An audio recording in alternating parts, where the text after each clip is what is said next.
नमस्कार, स्वागत है आप सभी का। मैं हूं आपके साथ अमृता चौरसिया। इस वक्त की अहम खबरों के साथ करेंगे बुलेटिन की शुरुआत, लेकिन सबसे पहले बात कर लेते हैं कोविड महामारी से बचाव की। कोरोना महामारी के खिलाफ पूरा देश एकजुट होकर लड़ रहा है। आप भी हमारे साथ सुरक्षा और बचाव के एहतियाती उपायों का संकल्प लें। अपना मास्क अच्छी तरह से पहनें, 2 गज की दूरी का पालन करें, सुरक्षित दूरी बनाए रखें, साथ ही हाथों को बार बार धोएं।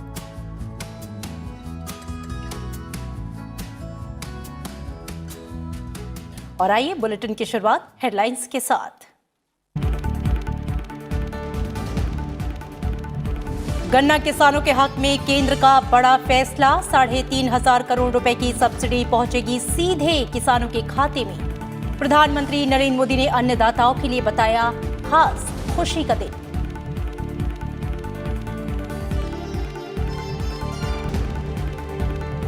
कृषि सुधार कानून पर जल्द दूर होगी किसानों की शंकाएं। उपराष्ट्रपति एम वेंकैया नायडू ने जताई उम्मीद। फसलों की उचित कीमतों के अलावा समय पर सस्ती पूंजी उपलब्ध कराने पर दिया जोर। कोरोना महामारी के दौरान रिकॉर्ड खाद्यान्न उत्पादन के लिए किसानों की मेहनत को सराहा।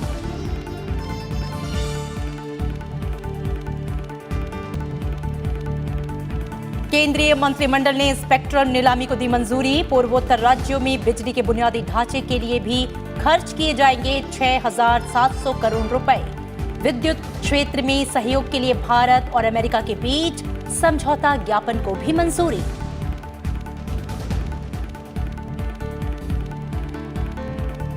भारत में कोरोना के सक्रिय मामलों में गिरावट जारी। पिछले 24 घंटों में 33,800 से ज्यादा मरीज हुए स्वस्थ। रिकवरी दर बढ़कर 95.21%।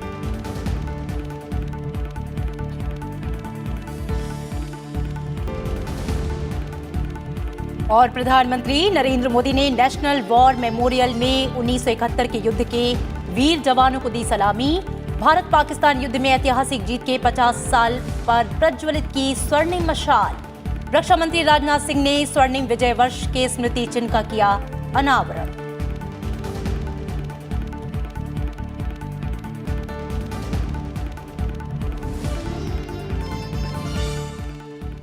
खबरें विस्तार से। केंद्रीय कैबिनेट की बैठक। सरकार ने आज गन्ना किसानों और चीनी मिल मजदूरों को बड़ी राहत दी है। सरकार ने 60 लाख टन चीनी के निर्यात पर दी जाने वाली सब्सिडी को सीधे किसानों के खाते में डालने का फैसला लिया है। इससे 5 करोड़ से ज्यादा किसानों और मजदूरों को फायदा होगा। प्रधानमंत्री नरेंद्र मोदी की अध्यक्षता में आर्थिक मामलों की मंत्रिमंडलीय समिति ने गन्ना किसानों के हित में बड़े फैसले का ऐलान किया है। सरकार किसानों को 60 लाख टन निर्यात की गई चीनी पर दी गई सब्सिडी को उनके खाते में सीधे डालेगी। किसानों को हर 1 टन निर्यातित चीनी पर 6,000 रुपए दिए जाएंगे। इससे देश के 5 करोड़ गन्ना किसानों और 5 लाख चीनी मजदूरों को सीधा फायदा होगा। सरकार ने इस साल 60 लाख टन चीनी निर्यात करने का निर्णय किया है। निर्यात को सब्सिडी देने का निर्णय किया है। ये सब्सिडी सीधे किसान के खाते में जाएगी। 3,500 करोड़ रुपए इस काम के लिए लगेंगे। लेकिन किसान के लिए खुशखबरी वो है कि जो प्रत्यक्ष निर्यात होगा, वो निर्यात का जो मूल्य मिलेगा वो भी किसान के खाते में जाएगा। वो लगभग 18,000 करोड़ रुपए मिलेगा। केंद्रीय मंत्री प्रकाश जावड़ेकर के मुताबिक किसानों को दी जा रही इस सुविधा पर सरकार 3,500 करोड़ रुपए खर्च कर रही है। 3,500 करोड़ रुपए सब्सिडी, 18,000 करोड़ रुपए निर्यात से मिलने वाली आय, और अभी तक जो घोषित सब्सिडी दूसरी है उसका 5,361 करोड़ तो एक सप्ताह में किसान के खाते में जमा होगा। केंद्रीय मंत्री ने बताया कि इस साल चीनी का उत्पादन 310 लाख टन होने की संभावना है, जबकि देश में इसकी खपत 260 लाख टन है। इसके अलावा कैबिनेट की बैठक में कई और फैसलों को मंजूरी दी गई। और इस बीच प्रधानमंत्री नरेंद्र मोदी ने ट्वीट कर कैबिनेट के फैसले की सराहना की। उन्होंने ट्वीट किया कि देश के करोड़ों अन्नदाताओं के लिए आज विशेष खुशी का दिन है। कैबिनेट ने 5 करोड़ गन्ना किसानों के लिए 3,500 करोड़ रुपए की सहायता राशि मंजूर की है। पैसा सीधे उनके खातों में ट्रांसफर होगा। इससे चीनी मिलों से जुड़े लाखों कामगारों को भी लाभ पहुंचने वाला है।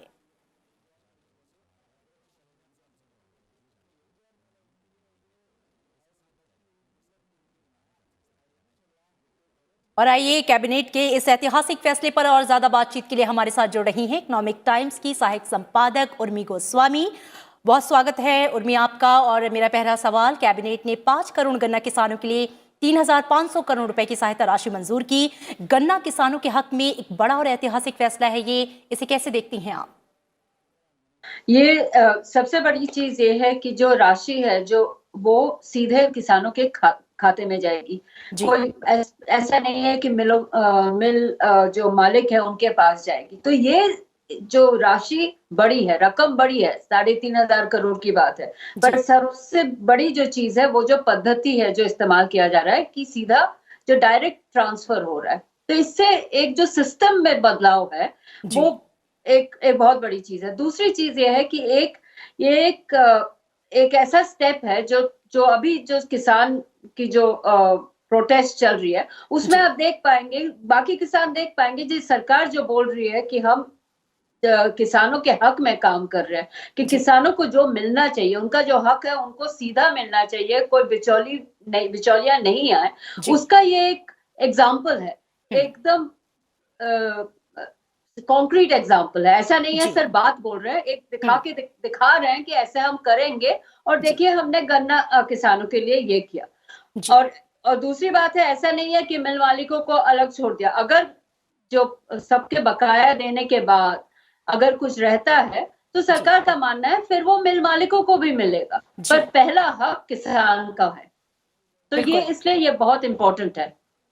बिल्कुल, पहला हक अन्नदाताओं का है। लेकिन 60 लाख मीट्रिक टन की चीनी निर्यात का जो फैसला है, उसके प्रबंधन सुधार, जो सारा प्रोसेस है, उसको लेकर भी सरकार ने जो ऐलान किए हैं उससे चीनी मिलों को भी बहुत ज्यादा फायदा होने की उम्मीद है। इसे लेकर आपका क्या कहना है? एक तो है हमारे देश में चीनी के उत्पादन, जैसे आपने बोला है कि 310 जो उत्पादन है वो जो जरूरत है उससे ज्यादा होगी जी। तो इसलिए एक उसका भी जो उपाय है जो ये वेस्ट ना जाए और पड़ी न रहे, तो उसका भी एक उपाय उन्होंने निकाला है। तो मैं जो बोल रही थी कि दोनों साइड का सोच रहा है, ऐसा नहीं है सिर्फ किसान का सोच रहा है और मालिक का नहीं सोच रहे।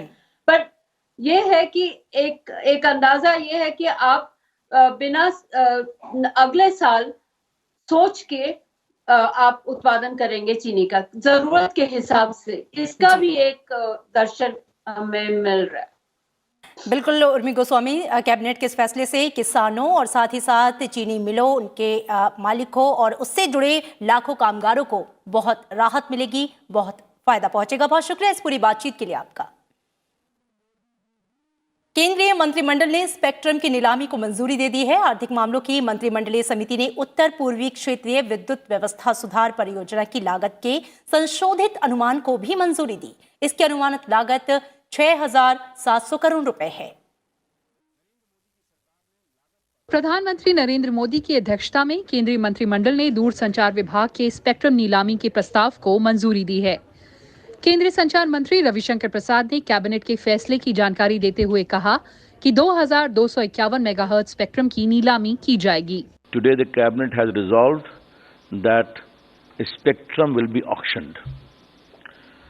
ये टोटल जो स्पेक्ट्रम ऑक्शन होंगे ये 2,251 मेगाहर्ट्ज होंगे जो ऑक्शन में आएंगे।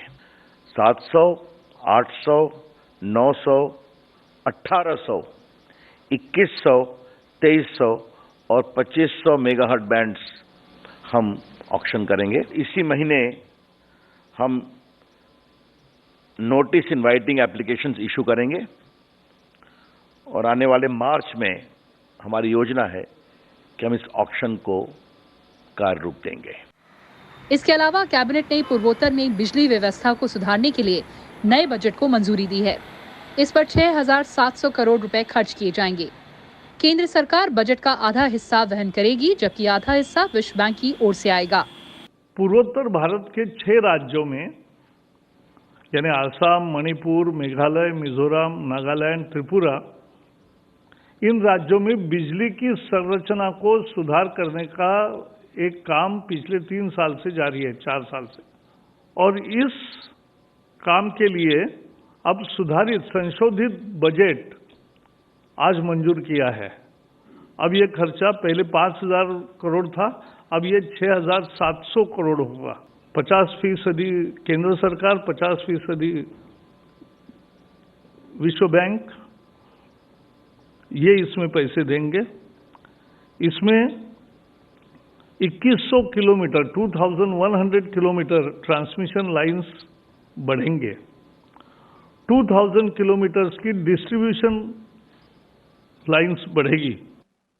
इसके अलावा कैबिनेट की बैठक में national security directives on telecommunications के गठन को भी मंजूरी दी गई। इसके अलावा नेशनल साइबर सिक्योरिटी कोऑर्डिनेटर का भी गठन होगा। सीसीएस ने national security directives on telecommunication sector को भी मंजूरी दी। किसानों की प्रगति से देश की प्रगति होती है। हैदराबाद में आज स्वर्ण भारत ट्रस्ट में ऋतु नेस्थम और मुप्पा वरापू फाउंडेशन की तरफ से संयुक्त रूप से आयोजित कार्यक्रम को संबोधित करते हुए उपराष्ट्रपति एम वेंकैया नायडू ने ये बातें कही। उन्होंने कहा कि किसान और सरकार दोनों बातचीत करने के इच्छुक हैं। ऐसे में किसानों के मुद्दों का जल्द ही उचित समाधान निकल आएगा। So it was the duty of the government and the society to encourage agriculture. Agriculture not only takes care of our own food requirements, but agriculture also promotes a different culture. Hard work, discipline, teamwork, you can learn and you can see from agriculture. That's why we call it as our basic culture. उपराष्ट्रपति M Venkaiah Naidu ने कहा कि विरोध कर रहे किसानों की शंकाओं का जल्द ही तर्कसंगत समाधान तलाश लिया जाएगा। हैदराबाद में स्वर्ण भारत ट्रस्ट की तरफ से आयोजित कार्यक्रम को संबोधित करते हुए उन्होंने कहा कि किसान और सरकार दोनों बातचीत करने के इच्छुक हैं और संबंधित मुद्दों का जल्द ही समाधान कर लिया जाएगा। Certain farmers are also agitating, and then we saw the news that the government is willing to talk to them. They are also willing to discuss.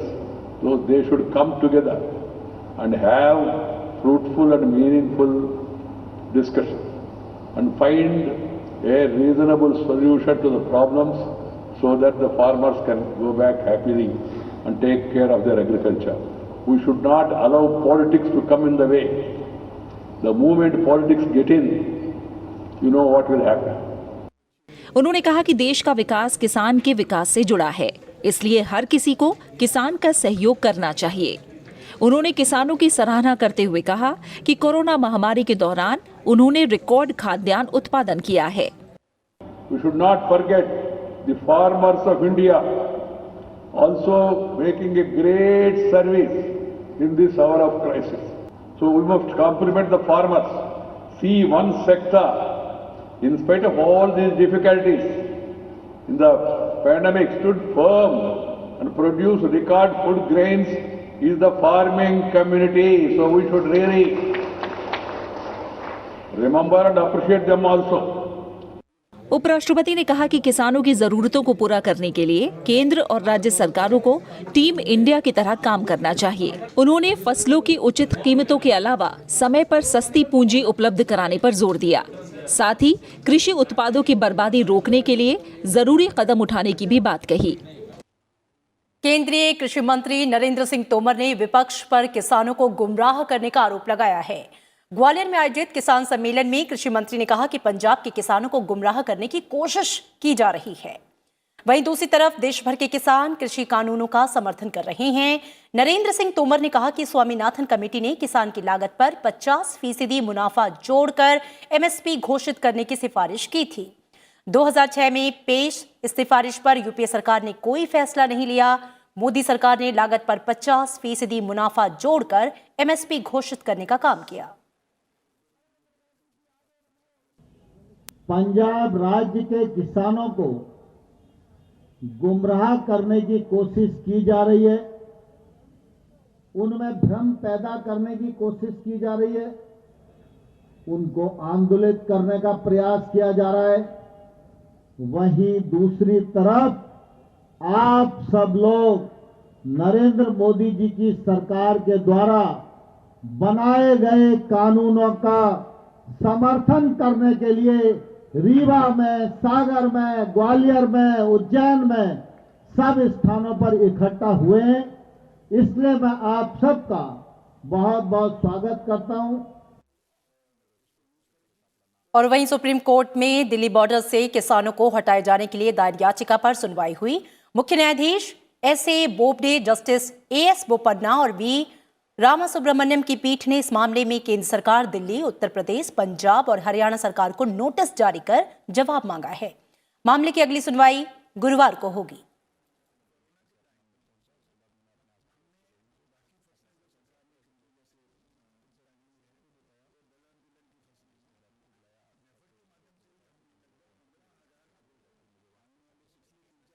आगामी वित्त वर्ष 2021-22 के लिए केंद्रीय वित्त मंत्री निर्मला सीतारमण ने आज वित्त और पूंजी बाजार से जुड़े दिग्गजों के साथ चर्चा की। आज हुई चौथी बैठक में कई वित्त और पूंजी बाजार से जुड़े दिग्गज वर्चुअल माध्यम से बैठक में शामिल हुए। बैठक में वित्त सचिव डॉक्टर ए.बी. पांडे, आर्थिक कार्य विभाग के सचिव तरुण बजाज और मुख्य आर्थिक सलाहकार के.वी. सुब्रमण्यम समेत कई वरिष्ठ अधिकारी शामिल हुए। वित्त मंत्री निर्मला सीतारमण 1 फरवरी 2021 को मोदी सरकार के दूसरे कार्यकाल का दूसरा बजट पेश कर सकती हैं।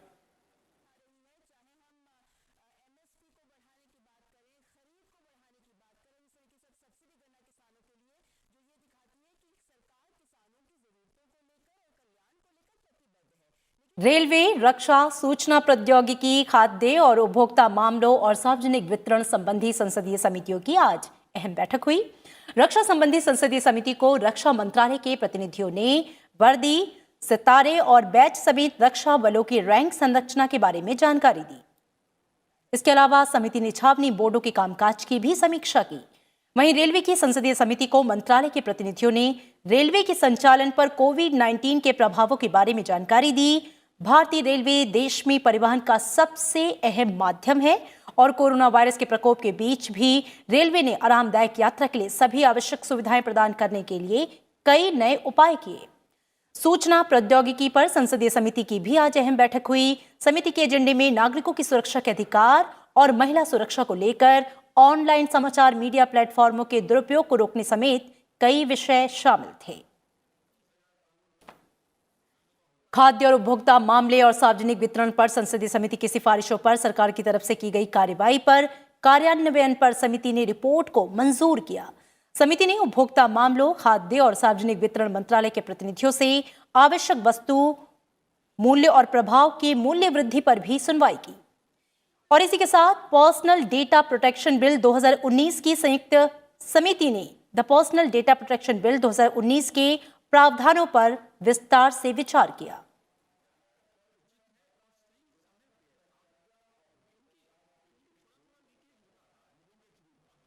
और भारत के दौरे पर आए ब्रिटेन के विदेश मंत्री डोमिनिक राब ने आज प्रधानमंत्री नरेंद्र मोदी से मुलाकात की। डोमिनिक राब ने आगामी G7 शिखर सम्मेलन में शामिल होने के लिए ब्रिटिश प्रधानमंत्री बोरिस जॉनसन का निमंत्रण पत्र सौंपा, जिसे प्रधानमंत्री मोदी ने स्वीकार कर लिया। ब्रिटिश विदेश मंत्री डोमिनिक राब से मुलाकात के बाद प्रधानमंत्री नरेंद्र मोदी ने कहा कि भारत और ब्रिटेन के बीच कोविड-19 और ब्रेक्जिट के बाद की अवधि में एक साथ काम करने की बहुत अधिक संभावनाएं हैं। ब्रिटेन के न्योते पर प्रधानमंत्री नरेंद्र मोदी आगामी G7 शिखर सम्मेलन में शामिल होंगे, जबकि भारत के बुलावे पर ब्रिटिश प्रधानमंत्री बोरिस जॉनसन 26 जनवरी को गणतंत्र दिवस समारोह में मुख्य अतिथि होंगे। प्रधानमंत्री नरेंद्र मोदी ने ट्वीट संदेश में भारत के 72वें गणतंत्र दिवस समारोह में ब्रिटिश प्रधानमंत्री बोरिस जॉनसन की अगवानी करने की अपनी उत्सुकता जाहिर की। डोमिनिक राब बाद में शिक्षा मंत्री रमेश पोखरियाल निशंक से भी मिले। दोनों नेताओं ने भारत और ब्रिटेन के बीच उच्च शिक्षा के क्षेत्र में टास्क फोर्स गठित कर आपसी सहयोग बढ़ाने पर बातचीत की। दोनों नेताओं ने पाठ्यक्रम और डिग्रियों की पारस्परिक मान्यता दिए जाने पर भी विचार विमर्श किया। डोमिनिक राब ने भारत की नई शिक्षा नीति में काफी दिलचस्पी दिखाई। जेईई मेंस 2021 परीक्षा फरवरी, मार्च, अप्रैल और मई में 4 सत्रों में आयोजित की जाएगी। केंद्रीय मंत्री रमेश पोखरियाल निशंक ने बताया कि प्रथम सत्र की परीक्षा 23 से 26 फरवरी 2021 तक आयोजित की जाएगी और नतीजे परीक्षा की अंतिम तिथि से 4 से 5 दिनों के बाद घोषित किए जाएंगे। नई शिक्षा नीति के तहत जेईई मेंस 2021 की परीक्षा 13 भाषाओं में आयोजित की जाएगी। कंप्यूटर आधारित टेस्ट मोड में आयोजित होने वाली परीक्षा ऑफलाइन मोड में बीआर के लिए परीक्षा कराई जाएगी। नेशनल टेस्ट एजेंसी ने यह निर्णय लिया है कि छात्रों को 90 में से 75 सवालों का जवाब देने का विकल्प मिलेगा। 15 सवाल वैकल्पिक होंगे। नेगेटिव मार्किंग की भी नहीं की जाएगी। सर्वश्रेष्ठ स्कोर के आधार पर उम्मीदवारों की मेरिट सूची तैयार की जाएगी। वर्ष में 4 बार जेईई की परीक्षाएं होंगी ताकि हर छात्र को बहुत अच्छे तरीके से उसको अवसर मिल जाएगा और 4 सत्रों में जो कराई जाएंगी वो पहला फरवरी में होगा, दूसरा मार्च में होगा, तीसरा अप्रैल में होगा और चौथा मई में होगा। ये जो 4 सत्र में परीक्षा होगी एनटीए के द्वारा, राष्ट्रीय परीक्षा एजेंसी के द्वारा, वो परीक्षाएं आप अपनी सुविधा के अनुसार दे सकेंगे। केंद्र शासित प्रदेश जम्मू कश्मीर में जिला विकास परिषद के 7वें चरण का चुनाव शांतिपूर्वक संपन्न हो गया। 7वें चरण में 57.22% वोटिंग हुई। जम्मू डिवीजन में करीब 72% मतदान हुआ, वहीं कश्मीर डिवीजन में महज 39.5% मतदान हुआ। इस चरण में 31 जिला विकास परिषदों में वोट डाले गए। इनमें से 13 कश्मीर मंडल की और 18 जम्मू मंडल की हैं। देश में सक्रिय मामलों में गिरावट का दौर लगातार जारी है। कोविड के सक्रिय मामलों की जो संख्या है वो 3,32,000 तक पहुंच गई है, जो कि कुल मामलों का महज 3.34% है। वहीं पिछले 11 दिनों से दैनिक मृत्यु दर 500 से कम है। देश में कोरोना संक्रमण से स्वस्थ होने वालों की दर में लगातार इजाफा हो रहा है और सक्रिय मामलों में कमी आ रही है। भारत में फिलहाल रिकवरी रेट 95.21% है।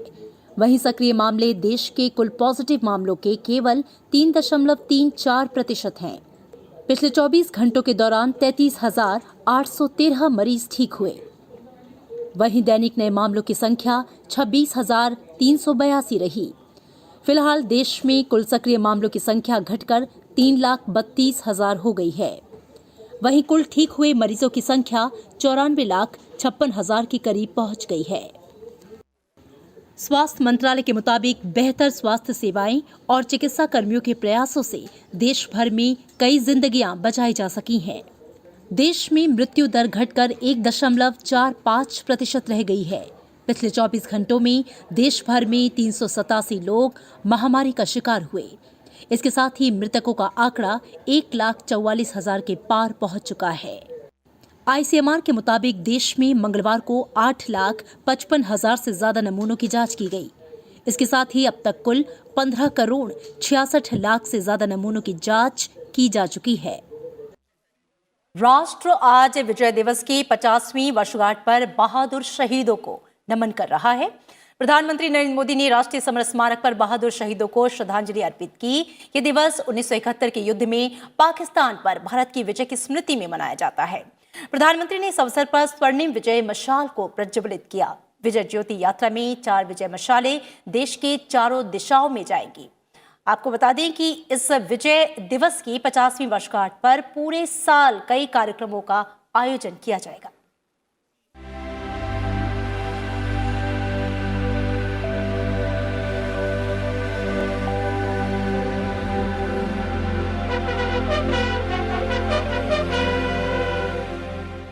उन्नीस 1971 के युद्ध पर पाकिस्तान पर भारत के विजय की 50वीं वर्षगांठ पर दिल्ली के राष्ट्रीय समर स्मारक पर इस युद्ध के नायकों को श्रद्धांजलि दी गई।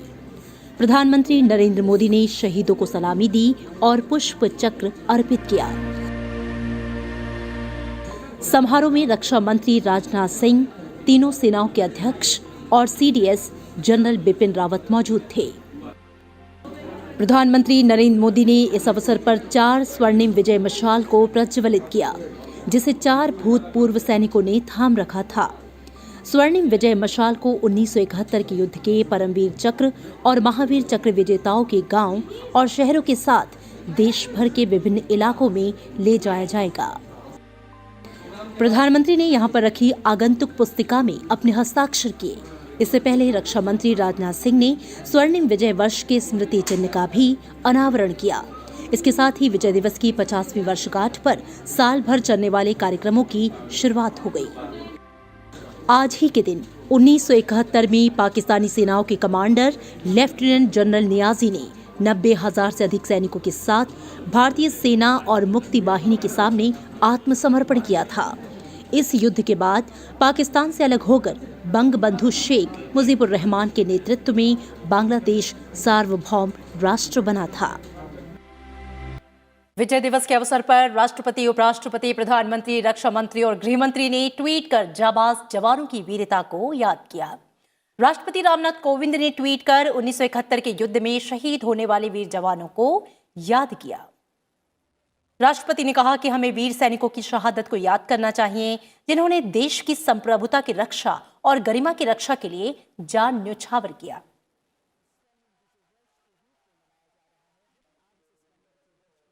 वहीं उपराष्ट्रपति एम वेंकैया नायडू ने विजय दिवस के अवसर पर भारतीय सेना के शौर्य और पराक्रम को नमन किया। उपराष्ट्रपति ने लिखा कि ये दिन भारत के इतिहास में स्वर्ण अक्षरों में अंकित रहने के साथ ही भावी पीढ़ियों के लिए राष्ट्र निष्ठा का आदर्श प्रस्तुत करता रहेगा।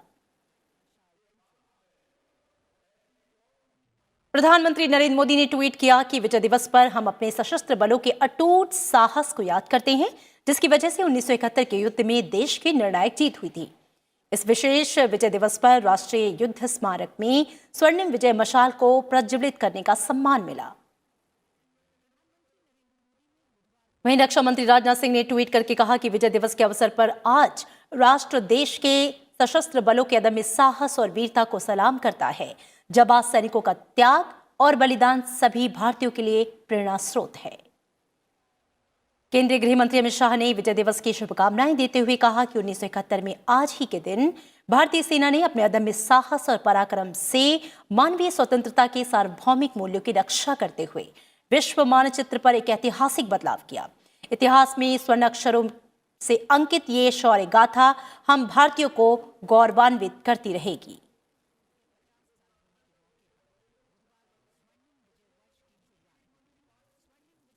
और इसी के साथ फिलहाल इस बुलेटिन में मेरे साथ इतना ही, लेकिन चलते चलते एक बार फिर से आपसे अपील, कोरोना महामारी के खिलाफ पूरा देश एकजुट होकर लड़ रहा है। आप भी हमारे साथ सुरक्षा और बचाव के एहतियाती उपायों का संकल्प लें। अपना मास्क अच्छी तरह से पहनें, 2 गज की दूरी का पालन करें, सुरक्षित दूरी बनाए रखें, साथ ही अपने हाथों को बार बार धोएं।